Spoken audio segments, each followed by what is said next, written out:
Hello, this is Storybooks channel. New videos are posted every day. Subscribe and click the bell. Nancy finished the last of the dishes, after spending the day boiling and screwing tomatoes into jars. Since Betty had gone to town to study, she hadn't had a helper. Her daughter grew up unnoticed to a single mother and had to survive every day to feed her family. "Why didn't you go to town for your tanks?" Nancy was asked by her nosy neighbors. "She'll wither away here on her own. You're only a little over 40. They don't look at that there. If you get yourself cleaned up, you'd find a groom too. You might even get a younger guy. Are you kidding me?" Nancy was waving off the nosy neighbors. "Who needs me there? You think there aren't enough young brides without me? Everyone in town is a chump, and here I'm used to the hustle and bustle. There's a lot of demands on people. I'd rather feed myself in the countryside. Here I have a vegetable garden, vegetables and fruits of my own." Betty says she buys everything in supermarkets. It's not tomatoes. Grass is grass. On her lover's wall, when the topic of conversation came up about her marriage. She had already been in the city at one time burned and returned to the village pregnant with no father Betty. Everyone looked at her askance, and some were outspoken in their displeasure. "You stay away from my Cindy." Nancy was threatened by the father of a school friend. She herself stayed in town. "You'll teach my daughter not to set foot on my doorstep. I see her by the braids." "Uncle, I cried nothing bad." Nancy out of resentment. But so did many parents. Everyone considered her promiscuous and irresponsible. Nancy had no relatives. She had to take care of little Betty herself. She worked as a milkmaid on the farm for as long as she could remember. It was hard, thankless work, but she couldn't hope for anything else. The first years of motherhood in her native village were difficult. Over time, people saw that she did not walk around and sincerely cared about the little Betty. Older neighbors volunteered to babysit the girl, while Nancy went to work in the early morning or late afternoon. In return, she would help them in the beds, digging up the ground or fighting the weeds. "That's how you're going to sit by yourself?" Adriana wondered. Who was the most frequent fiddler with Betty? Is it hard without a man in the village? And there are many ways to have a protector. "I have no time for Auntie. When it is good for me for someone." Nancy laughed. She had already forgotten male affection. Even at 30, she didn't expect to meet anyone again. "You have completely abandoned yourself." Her neighbor shook her head. "You're still pretty young. And a child is not a problem. We've got plenty of hands and decent men in the village who wouldn't mind having a family. They would have accepted yours. I don't need any suitors. Everybody only forgets about me. If they see me with anyone else on a walk, they'll start talking to me again. I don't need nobody but Betty. She's all I live for. I don't want to give them anything to gossip about." "Well, you shouldn't have persisted, Adriana. You're a good-looking woman. You'd find a life partner in a heartbeat if you wanted one." Nancy didn't spare herself, worked here and there, just to save money for her daughter's schooling. Even though she didn't like the city, she thought Nancy needed an education. "That just didn't work out for me. I had to be an early mother," she told Betty. When a girl in her senior year talked about going to college, and you have a chance to realize, to master a profession and be your own mistress. With an education, you will never depend on a man, and you'll get a decent salary for your work. I had to give up everything to raise you because there was no support. And you have everything ahead of you. "Yeah, I know, I don't worry about my mom." That's how you answered Betty. "And I know what you went through to get me on my feet. I won't let you down, I promise. And don't pay attention to guys. If a young man shows up, fine. And if he doesn't, it's not that important. When you graduate, there'll be plenty of those boys. Don't trust them too much. Be careful, please." Betty smiled condescendingly. She had heard all these admonitions 1,000 times before. She understood her mother's fears, but thought she was old enough to think with her own head. And if her mother was unlucky, it didn't mean that the same fate awaited her. It was not until her 3rd year that the girl broke the news to her mother. She was going to marry a city boy. "My God, my daughter, we are not equal to them." She grabbed her heart. "Why are you so scared? I did not come pregnant and abandoned. All of them from a great family. I will not need anything." And you with our help, it will be easier to live. I'm not going back to the village. Don't you understand, Sonny? People like that are dangerous. I don't think they're happy that their precious son chose a penniless village girl as his bride. Yeah, nobody looks at that kind of difference these days. Betty brushed it off. And I work part-time. I don't sit on my back. We're sharing an apartment. We all chip in. Still doesn't really want to meet you. He says it's about time. Now that we're talking about getting married, you parents should know each other. Nancy didn't know how to react. She immediately became worried that her daughter might get into a whirlpool of events from which there is no escape. What if Betty wouldn't be accepted by her mother-in-law? What if they hurt her, abuse her? There is nothing she can do. I don't know. What should I do? Complained about the late Adriana's daughter's tantrums. I don't trust that Jacob, and his family does. They're going to hurt me, Betty. They're bound to cheat me somehow. How can I get rid of that feeling? How can I trust you if you don't know them? And they're in the same position. They have no idea. What kind of family does Betty have? Rich people are cautious. Immediately imagine the villagers as beggarly drunks, slacking off on their work. But you're not like that. It's all prejudice. The main thing is that the children should be happy. Nancy agreed. She did not want to ruin her daughter's love with her own hands, so she accepted the introduction to Jacob and his family. Only to go to town, she flatly refused. She would be looked down upon, as it were, so at least let them feel themselves in unfamiliar surroundings in their own territory. Surrounded by familiar things, Nancy will be much easier to get acquainted with Jacob. Otherwise, she gets lost in the luxury of the rich man's house, and then she will not be able to do anything at all. And after all, she needs to make sure that her daughter is well off. Mom, so something has been decided. Betty called her. When are we all going to get together? Mama can't wait to meet you. I've only seen a glimpse of her. I haven't had a chance to talk to her either. I'm very excited. I don't want to drag it out. They're business people.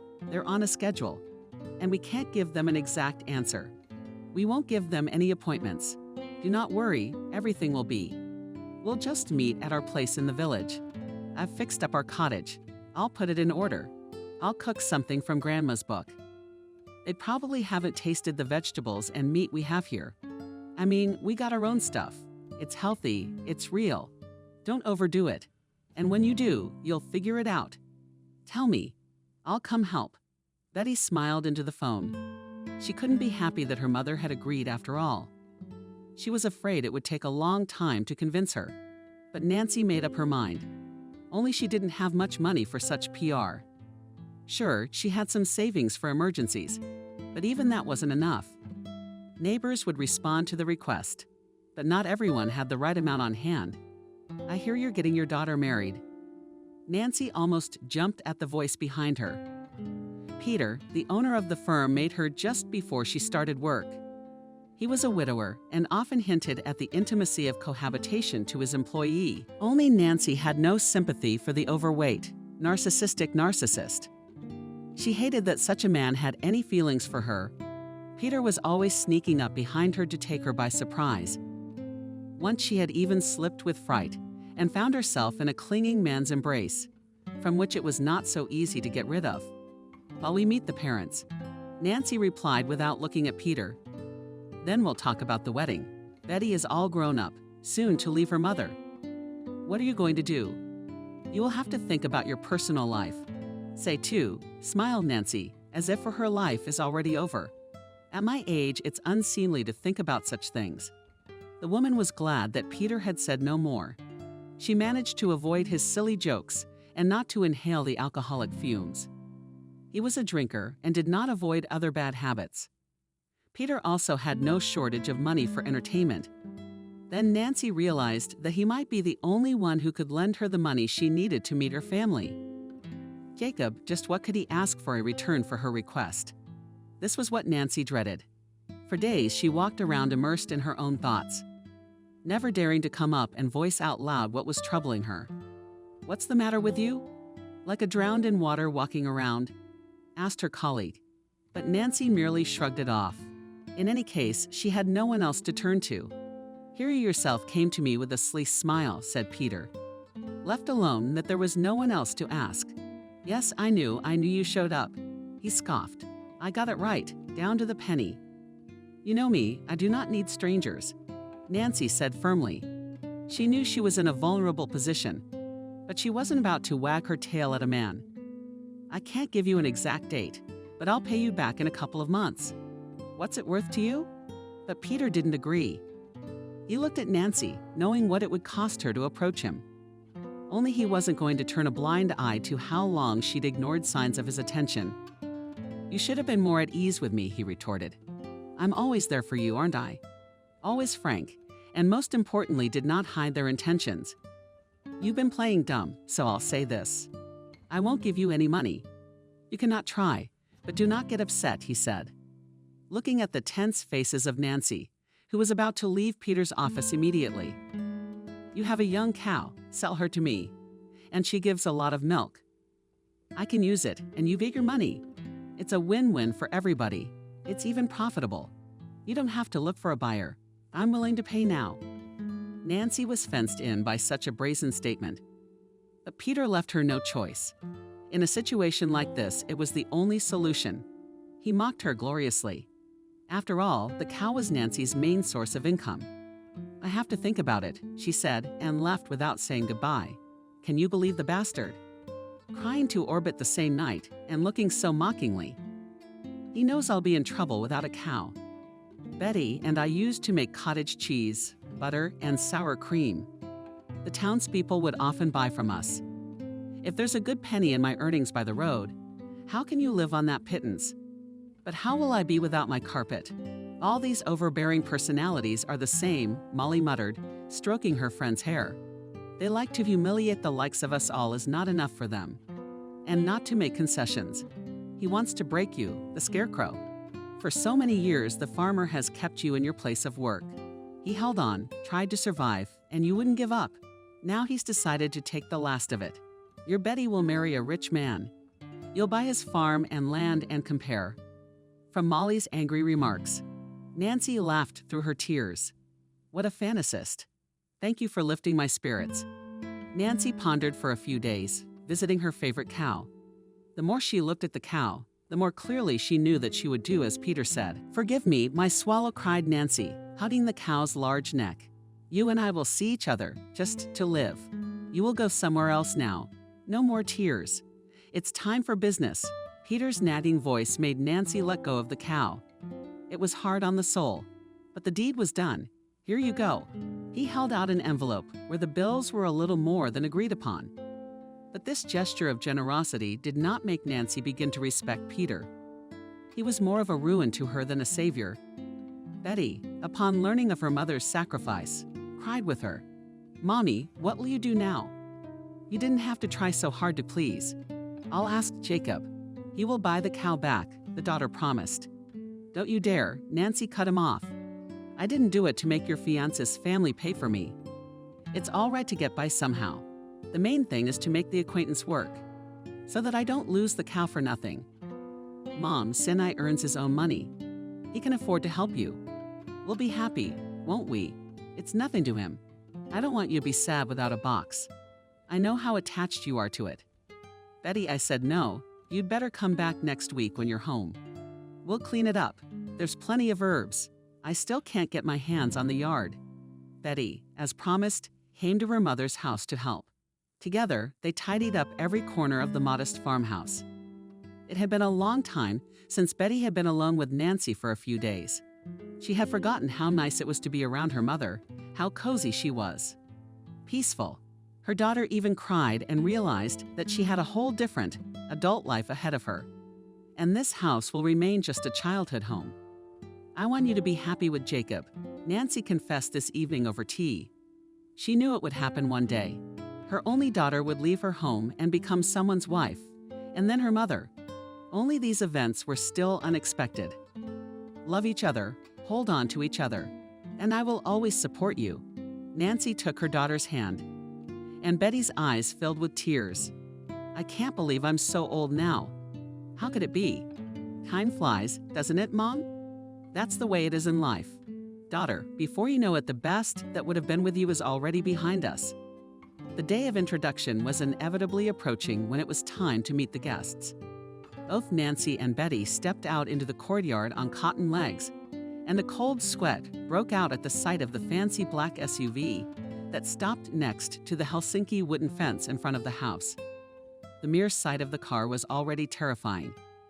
Nancy was sure it was going to go horribly. Mama didn't shake, so Betty shook her off. "We're perfectly prepared. We're in order. The table is beautifully set. Smile, let me try," Nancy whispered. Jacob was the first one to get out of the car, the one who was driving. Nancy immediately noticed the difference between him and her daughter. You could tell right away that he came from a family of very wealthy people. That such a guy paid attention to Tanya was a miracle. But Jacob was not embarrassed by this. He handed his beloved the bouquet and kissed her on the cheek. "Hello, Nancy." He walked closer to Nancy and handed her the second bouquet. "My name is Jacob. I was looking forward to meeting you." Nancy froze in place. She did not see the displeased faces of Ethan and Kelly. As she got out of the car, the mere sight of Jacob threw her off balance. Nancy couldn't get a word in edgewise, but she caught Betty's gaze. She immediately pulled herself together. "Hello. Thank you for coming all the way out here. I hope you all enjoy the outdoors. Come inside to the table. Everything's ready." Ethan and Kelly said a dry hello and followed the hostess inside.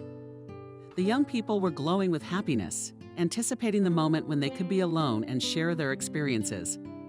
It was easy to read the excitement in their confused faces. But they held on. Who put the pickles a little of their own? Only recently from the beds offered Nancy to the guests, busy with the goal that none of those present did not get up from the table hungry. It was evident from the faces of Jacob's parents that they were not surprised by the modest decorations of the house and the home-cooked Russian food. They were used to luxury and would be more willing to dine in a posh restaurant in the city center or in a popular sushi bar where they did not serve pierogi with onions and eggs, did not put tomatoes with a 3-liter canister, and did not offer to drink all currants with compote. "Don't make a fuss. Right, Nancy?" said Ethan, didn't bother to name those feelings of the lady of the house. "We ate at home, and here is just a snack. Tell me better what you do for a living, what you do for a living." Only Nancy was not in the mood to talk. Behind the outward benevolence, they listened to their guest. Betty immediately discerned anxiety in her mother. She was confused, unable to keep up the conversation. Betty didn't understand what had happened to her mother there at the house. Why was she so aloof, thoughtful? Didn't she realize how important it was for her to leave a good impression on Jacob's parents? The girl herself could not start a conversation with them. She was afraid that such serious people would consider her rude. "Mom, there is nothing wrong with you. Why aren't you saying anything? You were so pale you got worried." Betty, when she realized that her mother was not being silent at the table out of spite. "It's all right. Don't be distracted by me," Nancy whispered to her daughter, while she glanced surreptitiously at Jacob. The mere sight of the boy took her breath away. It's amazing what it's like to even say something like that out loud. Scary. Jacob looked back, unable to bear the stare of the mother of the bride, and she immediately stumbled back to her plate. She didn't care what Kelly, Ethan was talking about. All Nancy's thoughts were occupied by her past. Those times when she had gone to town when she was young. Nancy was only 19 when a tall, good-looking guy, James, came up to her during city day and immediately caught her attention. Not even by his looks, but by his humor. Nancy was easily scared off back then. She was wary of the city boys she was told about back home. The girl didn't trust them, didn't want to fall for the bait. But James' humor helped her relax. The young men walked that night until dawn, told each other everything there was to know. "We'll see each other again, won't we?" he asked hopefully at the gate of Nancy's dormitory. "Everything depends on you." The girl winked at him and ran under the canopy of the building. What was her surprise when, the next day before class, James guarded her in the very spot where they had said goodbye. She hadn't expected it. He smiled and pulled a bouquet of tulips from behind his back. All the girls who passed by gasped. That our country girl modestly grabbed herself a bow after all. They laughed, embarrassed. Nancy, look how she blushed. Oh, come on, go to class. The couple muttered back and lowered their heads. The couple's relationship was developing rapidly. Nancy didn't think there was such inexplicable great love that she could experience such a feeling. The roommates kept asking questions, wanting to know if her handsome boy had any decent friends. But despite his cheerfulness, James was short-tempered and often scandalized. Inexperienced Nancy, for whom a relationship with him was a first. She could not resist him, but also to put up with the mood swings lover did not want to. The couple could not find a way to approach each other. They wanted things to be always smooth between them, to understand each other. That alone required a lot of work on themselves. I can't stand you anymore, Nancy confessed. I do not have the strength to resist you. So you want to end it all? If I leave now, I won't come back, answered the stubborn James. And so he did, leaving his beloved forever because of his pride. After he left, Nancy realized to her horror that she was pregnant. Study was now a thing of the past. Come home, Molly said on the phone. Your mother and I will help you grow a baby, and forget your fool. There's nothing to shed a tear for. But Nancy remembered Betty's father for a reason. The fact was that Jacob was a carbon copy of James, like a twin. That's why she almost lost her senses. When the boy came up to her to say hello, Nancy was afraid of her assumptions. What if Jacob was his son? Then Betty and her fiancé would turn out to be half-brother and half-sister by father. Where had that ever been seen? And how to know for sure? Nancy continued to scrutinize the guests, but Ethan didn't look familiar, and didn't even vaguely resemble James. She'd certainly never seen him before. Something about this family clearly confused Nancy. Absent in her thoughts, she did not notice which way Kelly had taken the conversation. Yes, you've done your best, you've set the table, you've been hospitable. But do you really think that's enough? Here Nancy became alert and focused her full attention on the present. Nancy, I'll tell you this. You've got a nice, beautiful girl, but she's no match for our Jacob. Mom immediately interjected Jacob. Not Mother, Ethan interrupted him. We warned you that this wasn't a lookout, but a courtesy visit. You have to be sober about your position, where our family is by status and yours. This is ridiculous. Wait a minute. Did you come all the way out here? For the sake of insult, Nancy got all hot and bothered. My daughter is no worse than you and your son. Just as snidely replied Kelly. She's pretty, and that's all. And we've seen better. Your Betty doesn't suit us. We have come to tell you this to your face, and we have already found a suitable wife for our son. She's from an intelligent family, self-sufficient, well-educated. But what does the daughter of a milkmaid have to do with it? Mother, you are too harsh. Jacob spoke up again. Why did you start all this? Why didn't you talk to me at home? Betty and I have been together a long time. Why couldn't you have discussed it with me instead of here? But I love your son. Betty couldn't stand it, knowing she might miss her fiancé. Isn't that enough? I don't need your money and they don't need it. I don't need it, you know. I'll be a good wife. You'll see. And I'll never let you down or disgrace you. Hush now. My girl Nancy took her daughter by the hand. Her heart was breaking at the bitter tears Betty was crying. Think about what you say. I may be a milkmaid, but I am not ashamed of it. I have her honest life and raised my daughter myself. She may have a very different future. 3 tears. Sweetheart, Ethan said. What kind of love is that? What is it about marriage? The main thing in our family is different values, different demands. Marry some tractor driver. He'll appreciate your concern. But Jacob, you're not a couple. That's our last word. Everybody get up and look at your folks. It's time to go. At least he didn't try to placate his father and mother. He didn't succeed. Nancy noticed that the parents kept the boy to themselves. He may be an adult, but he relies on them for everything. And of course, he respects their opinion. It's bound to get resolved. Hugged Betty goodbye. I'll call you. All evening Betty cried in her mother's lap. She couldn't stop, wouldn't even eat or drink anything. Poor girl. How could she let herself get so badly hurt? Nancy cried with her. To hell with her fiancé. Mom, don't say all the bad things. It's his parents. I knew they didn't like you. What's going to happen now? Will they turn him against me? I can't do it without him." The girl cried.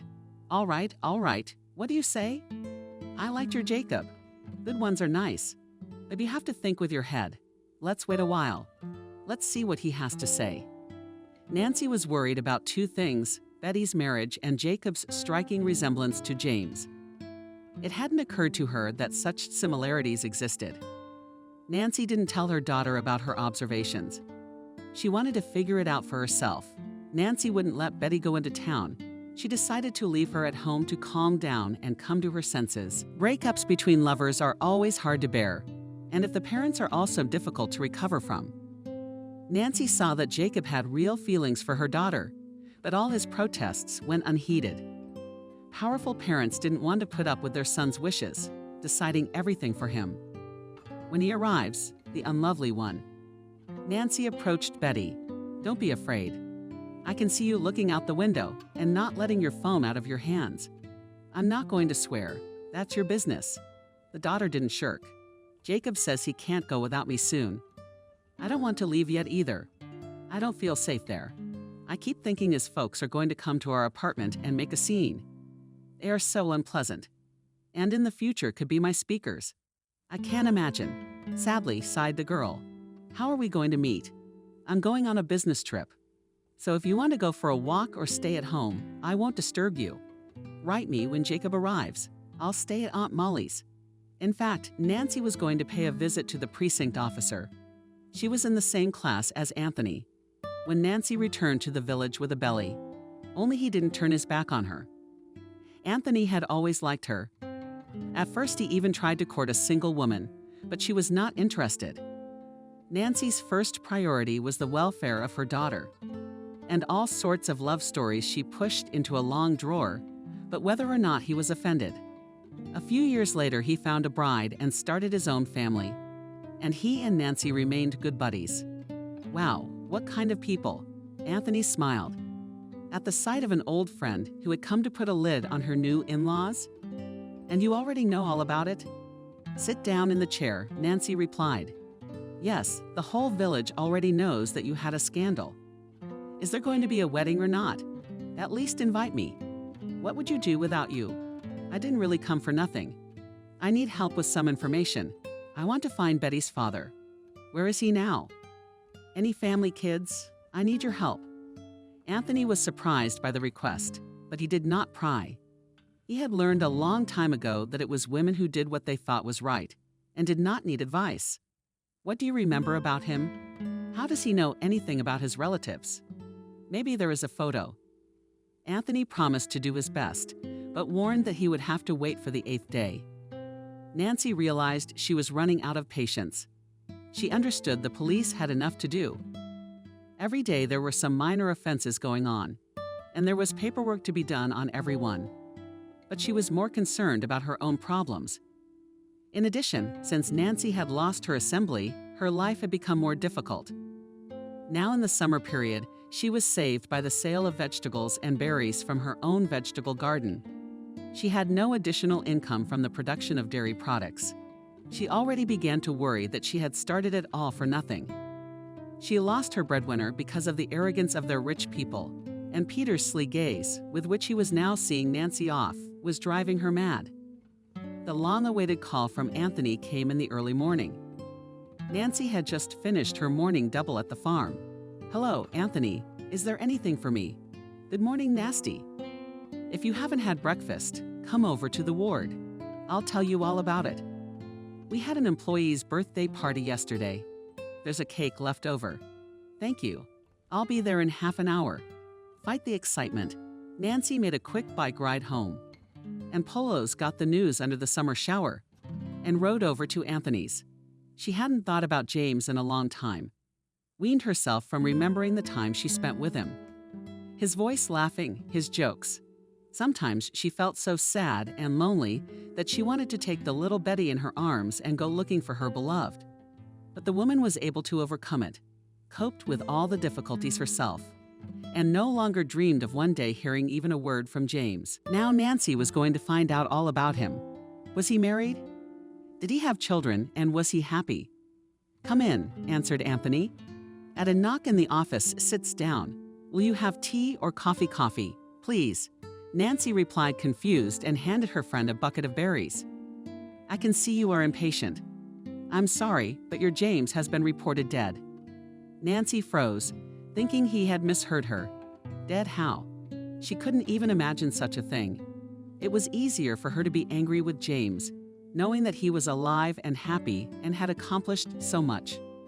She imagined in her life as if he had necessarily become successful and influential, that he had forgotten about her and was unaware of Betty's birth. Contrary to this James, Nancy coped with all adversity and did not give up, even when it became unbearable. Forgive me for being so straight down Anthony's throat about the honor. But the fact remains, how long ago your Betty was just born? He crashed his car. The report said brake failure. James loved to drive and was proud of his car. That's so ironic. I mean, he was very good at it. He always looked after his own. Sometimes I was even jealous of his car. As silly as that sounds, he could spend days in the garage. Nancy still couldn't believe what she was hearing. But in front of her lay papers, black and white photographs of the dead James. Just as young and handsome as Nancy had last seen him. I'm sorry, Anthony said. Now you know he wasn't just looking for you. There's a curious detail. James had an older brother, a brother. I wonder why he never told me anything. I didn't really know his family either, never saw anyone, Nancy wondered. She was now convinced that James' life was clearly shrouded in some kind of mystery. Did she know the real him? Wasn't he some kind of dangerous man? That was why he had died early, no matter how much she regretted parting with him. Now it seemed to Nancy that everything had worked out well for Betty. If her father had been a criminal, both Nancy and their daughter would have been under constant scrutiny. Unimaginable things came into her head, but she didn't want to fantasize and guess anymore. After all, Anthony was finally able to reveal the truth about James' past to give answers to the worrying questions. I don't know why. James didn't tell you anything, but don't be too quick to theorize. As far as I know the man, he was honest before the law, did not violate anything, and was not involved in anything criminal, consoled his friend Anthony. But his brother turned out to be that Ethan father Jacob. That's why you brought up the past, isn't it? Yes, it can't be. Jacob is a copy of James, but not Ethan. Nancy was indignant. And they don't look anything like brothers either. Yes, I agree that brothers and sisters can look like different parents. But they must have something in common. And James and Ethan are very different. I've seen them both, Anthony. They have nothing in common. And Jacob is obviously not his father's son. They all have different hair color and ears, and the shape of their faces and their eyes. I don't believe it. I became suspicious. Anthony shook his head. But that's up to you. I kept my promise. You better mind your own business. This Ethan's a powerful man. He's got enough money to shut up anyone who messes with his secrets. Be careful, all right. Don't play detective.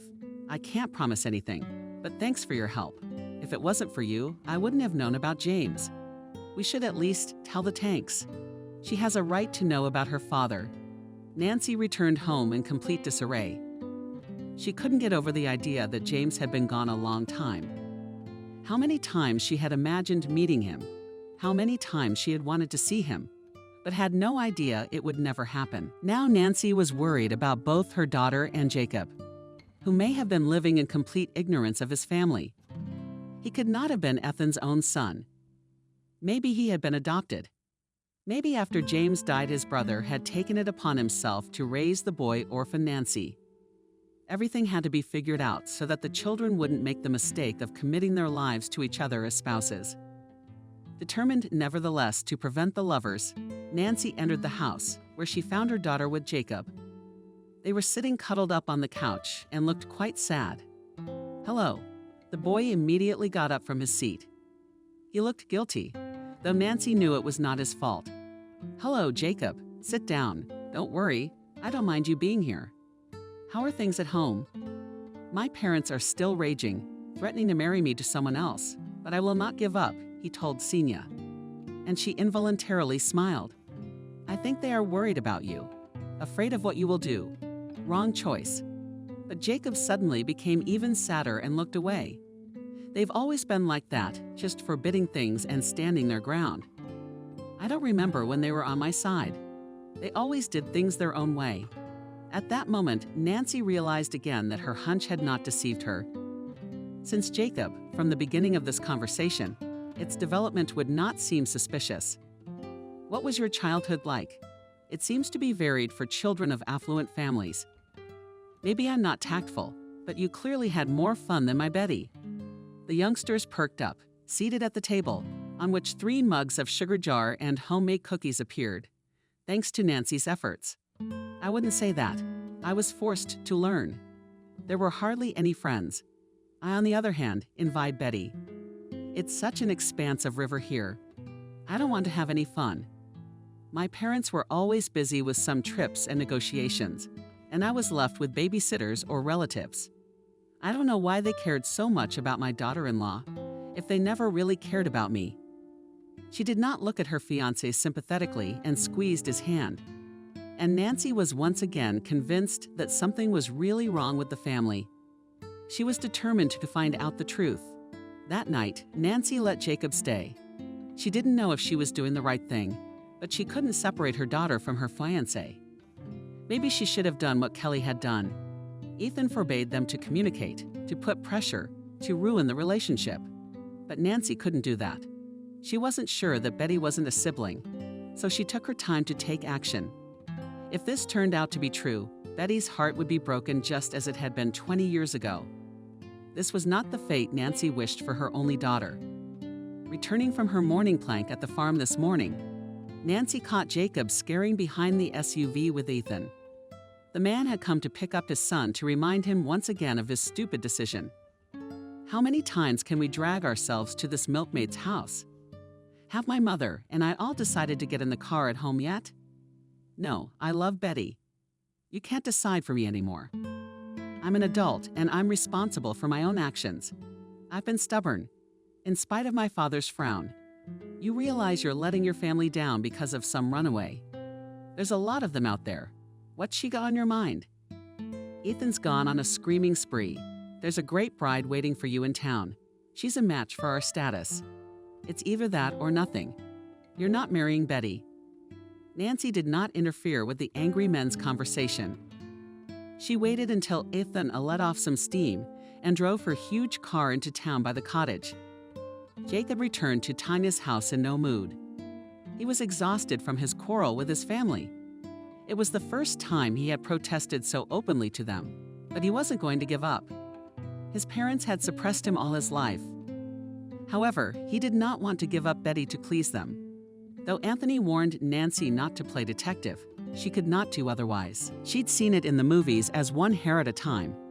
Experts in the lab could establish the relationship of people, and after looking at the subject of witnesses, she punctured the place where father and son had just smoked, picking up 2 courses of expensive brands of cigarettes from the ground. She immediately rushed to the police station on her bicycle. There you rush. Anthony raised his eyebrows in surprise. I warned you, didn't I? I know, but I can't help it. You can help me. I owe you one, honey. I have no one else to turn to. Nancy begged him. It's a matter of life and death. I can't be driven by the experts to my needs. Anthony resisted, but soon gave in under Nancy's pitying gaze. All right, don't look at me. So I'll try to get them to do an analysis. But no promises. Don't come back. I'll call you myself. Thank you. Thank you so much. Nancy pounced on him with a hug. But from the preamble when he coughed. Thank you. A few days later, for which Nancy was completely apologetic, she was contacted by Anthony. She rushed at full speed to the station to find out the results as soon as possible. Well, she burst into Anthony's office, sitting with some papers in his hands. Look, he pointed to one sheet. Ethan is not Jacob's biological father. They're complete strangers. I knew it. It felt like something was going on here. I had so much dirt on my hands now, Nancy repeated excitedly. So, citizen, strictly spoke to her Anthony. No more amateurism. You tell your boyfriend what's what, and then you do not take anything yourself. Let the police be in charge. I'm not joking. Nancy, listen to me. These are dangerous people. Don't go in there alone. Otherwise, you and your daughter will get hurt. Jacob, they're related to your dead lover. Think of the children. They are in danger. Nancy knew Anthony was right. He warned her not just as a policeman, but as a friend. He knew firsthand what it was like to compete with those in power. Yeah, okay. Up to this point, I was not cautious and naive. Now it's all through the police. I don't think Jacob knows either. When the truth comes out, he can get to the bottom of it with his money. In the evening, Betty noticed that something was wrong with Mama. Nancy kept sighing and not knowing how to start a conversation. Mom, what is it with you as his admission, walking around? I'm already starting to get worried. Came up to Nancy girl on the farm, something happened. Something happened. But it's very serious. I don't want to scare you, but the thing is Jacob asked him to come and talk to us without his own mother's. Do you mind too? There was still lingering in secrecy from having taken from his mother. It's about something else. Daughter, I need to see Jacob. Then you will find out everything. Betty immediately cried and went into the other room to call her fiancé. Nancy looked sadly after her. She could not be comforted. The daughter didn't know it herself. All she could do was shield her from unnecessary worry. But Betty took everything to heart. When Jacob and Betty sat across from Nancy, staring intensely at her, waiting for an explanation. The hour of truth had arrived. Are you against our marriage? Jacob asked sharply. I thought you were on our side. Let me speak. We'll talk about something else, and then you can decide, Nancy warned him. I understand, and it's not easy for either of you. And it seems like the whole world is against you, but there's a lot you don't know. As Nancy spoke to Betty, Jacob changed his face several times and tried to interrupt with his unrestrained exclamations. But as soon as they heard the story through to the end, they lost their ability to speak. That's impossible, Jacob whispered. I was raised by strangers. Who were they? What do they have to do with me? Betty, don't worry. Maybe we are not even related. He came to visit. Shocked bride. I'll get to the bottom of this. I'll go to the police right now and ask them to investigate. Jacob could not accept the idea that all his life he had been raised by strangers. What had happened to his real parents? The police assured him that they would conduct a thorough investigation. When uniformed men did not enter the house to arrest Ethan Kelly, a look of genuine surprise was on both their faces. They hadn't counted on their son one day finding out about their crime. Son, what's going on? They said you went to the police. They started screaming.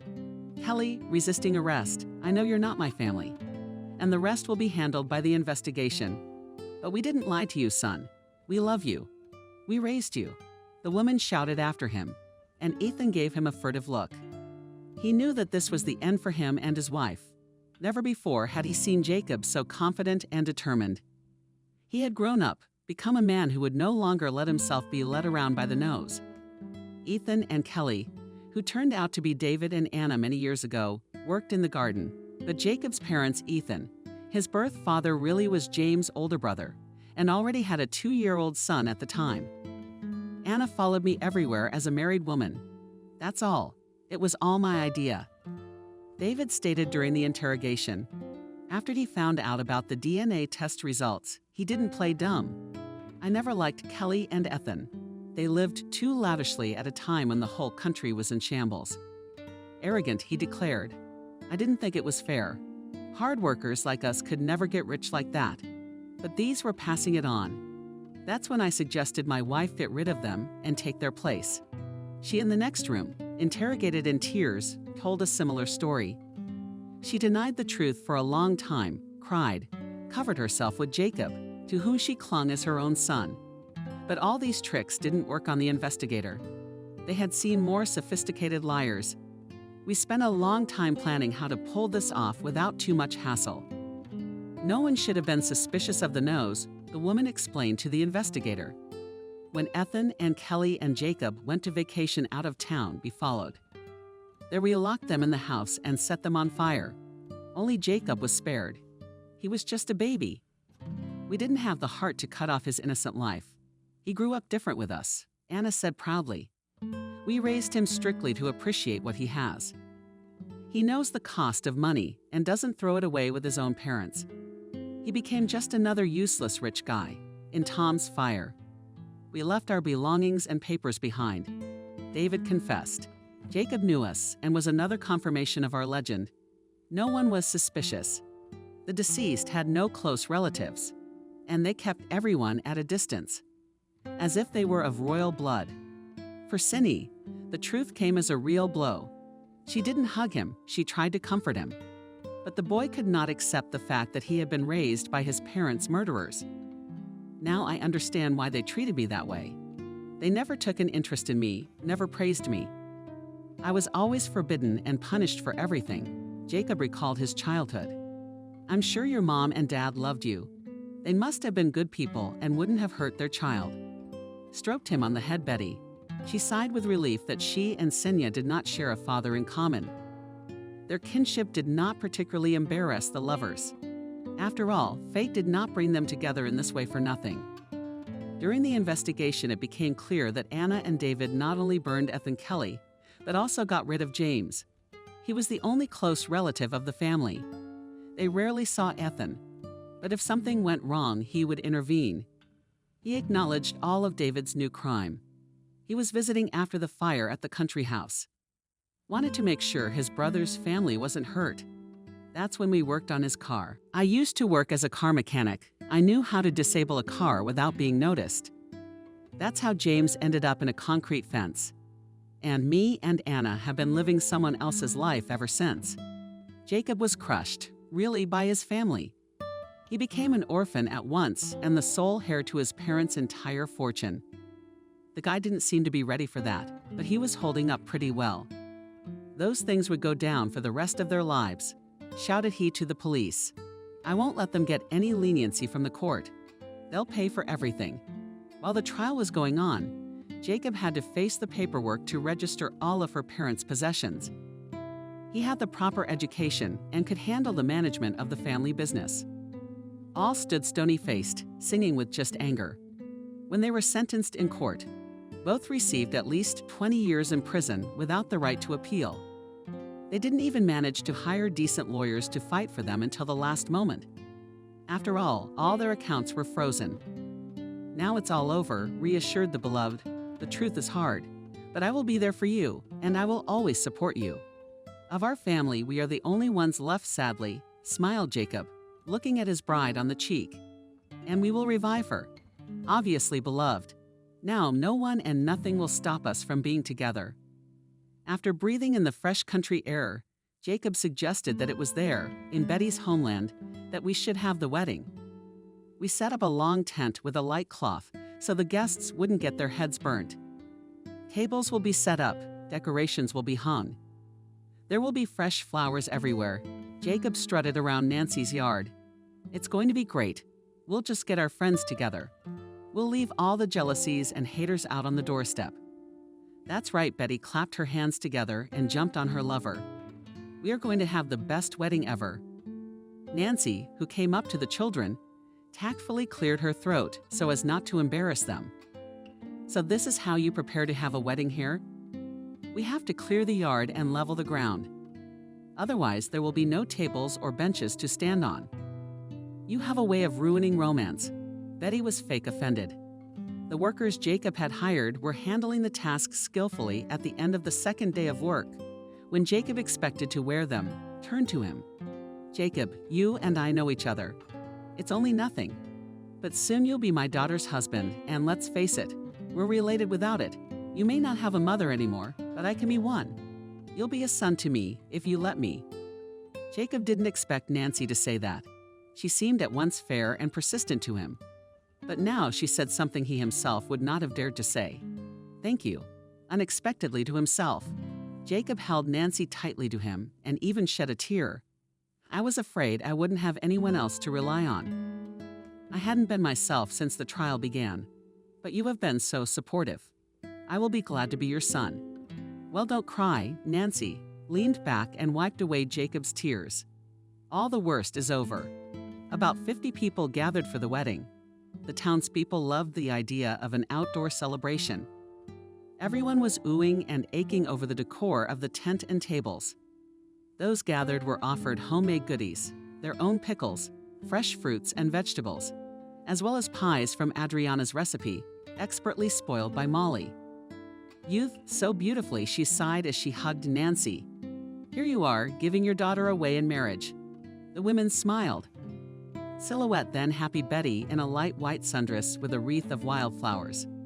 She spun in a slow dance with her beloved man against the backdrop of a blazing sunset. The guests applauded in friendship, and some wiped away tears. Can you imagine? Nancy turned to Molly. My son-in-law bought my cow back from Peter. That's not all, he said. He's already looked at a piece of land for my future farm.